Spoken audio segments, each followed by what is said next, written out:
I think it's just really important for people to understand what's the true inflation rate, or what does inflation even mean?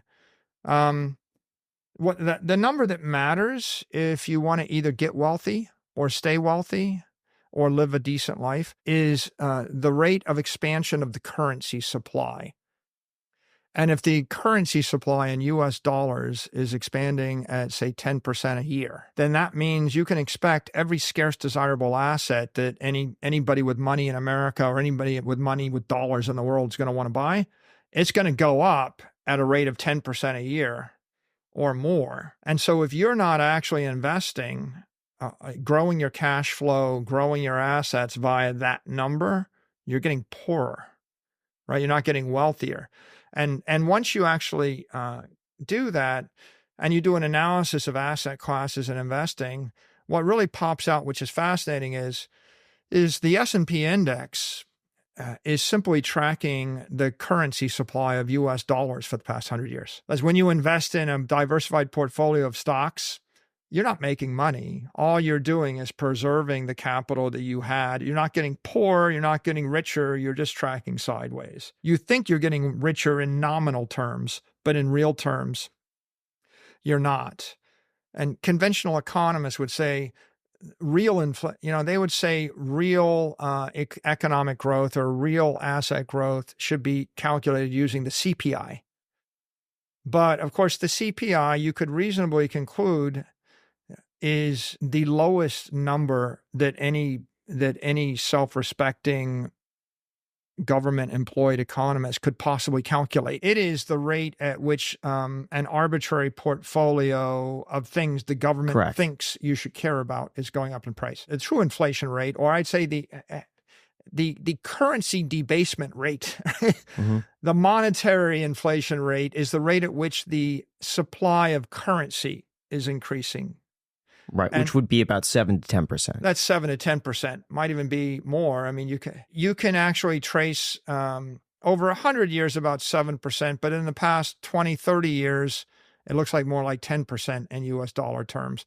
And weaker currencies, 14%. And the weakest currencies, 20 to 30% a year. Do you think that's going to stop anytime soon? No, it's impossible for it to stop, because governments everywhere in the world just spend more money than they take in taxes. And so the temptation is always just to print money to pay bills, either to fight wars, or to implement government policy. If I'm going to forgive student debt, if I'm going to fight a war, if I'm going to implement a medical policy, if I'm going to, pay a bureaucracy, I have to come up with money to do it. How long is that sustainable for? It depends on which currency you're printing. I guess let's talk about the dollar. Well, let's talk about ones that are simpler. Let's talk about El Salvador. Okay. If you have a small country and you print your currency and you get into a civil war, you print a lot of currency. Well, when you print that currency, the currency collapses. And so normally it's sustainable for about 4 to 8 years in the event of a real war. When does that happen in the U.S.? It happened in most colonies before the Revolutionary War. They all collapsed their currency every 40 years or so. It happened to the United States Continental Congress. Have you ever heard the phrase, "it's not worth the continental"? During the Revolutionary War, the United States government printed its own money, greenbacks, and I think they just printed continentals, and they expanded the currency supply by a factor of 200. And so the entire currency collapsed, and everybody that took those things was bankrupt by 1785 or something. So in the event of a war, your currency collapses pretty quickly. The losing side in World War I, the currency collapsed. And between 1914 and 1917, the currencies in France and the UK were about to collapse. The only thing that saved them was the US entry into the war. So generally, in the event of a war, why do wars last 5 years? Because if the government's printing money as fast as they can, it takes about 5 years to suck all the economic energy out of the society. In the Civil War, the North printed greenbacks. They collapsed, and they were almost worth nothing by the end of the Civil War. The South printed their currency. That collapsed by the end of the war. So in wars, the currency can collapse in 5 years. If you take Argentina's collapsed their currency about every 20 or 25 years for the past 150 years. About 20 years. Sure. So the Argentine peso was 1 peso to the dollar about 25 years ago. It's 1,000 pesos to the dollar right now. So, you can see the same thing in Nigeria. So in a third tier currency, it'll last about, third tier currency, I would say a third tier currency is in a war. The currencies collapse in 5 to 10 years. Second tier currency, they collapse in about 20, 25 years. First tier currency, the world reserve currency is, say, the United States. Compare the United States, the dollar, compare it to the German currencies.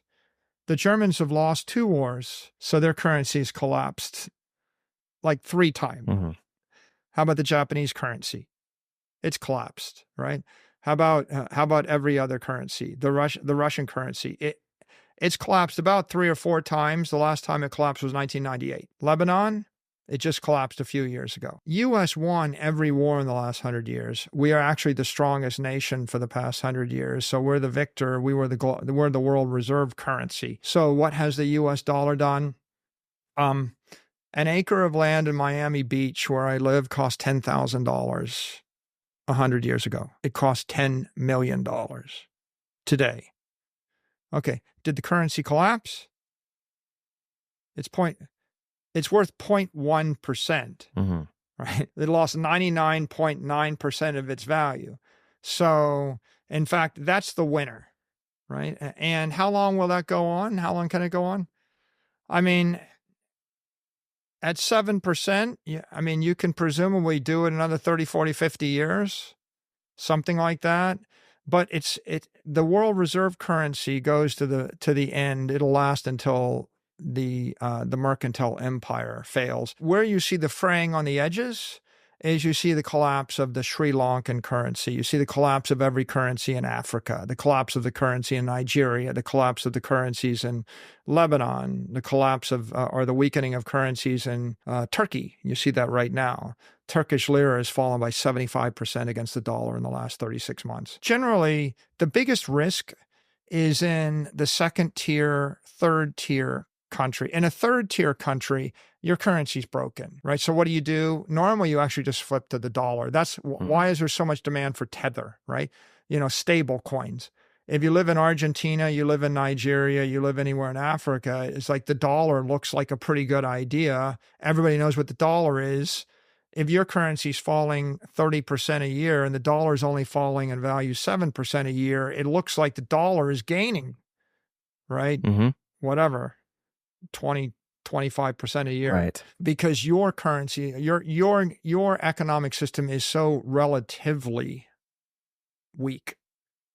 So what you have is a whole world that goes through this currency collapse. Is this new?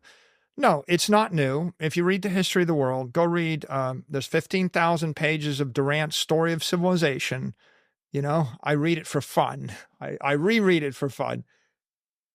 There's thousands of stories of an empire rising. The first king conquers, the son maintains.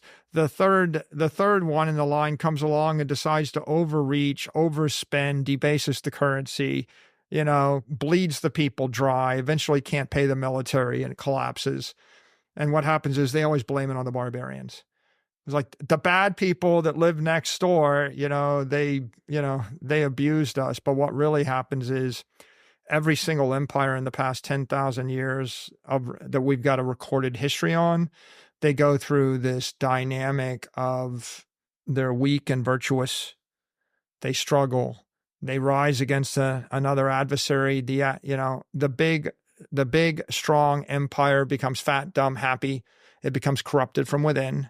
The Roman Empire, the French Empire, the Russians, the whatever, fill in the blank. And after the empire becomes corrupted within it, collapses, the new empire rises. It stays virtuous for some amount of time. It might be 50 years. It might be 100 years. It might be 200 years. Eventually, it becomes corrupted. It collapses. And this is just the story of civilization.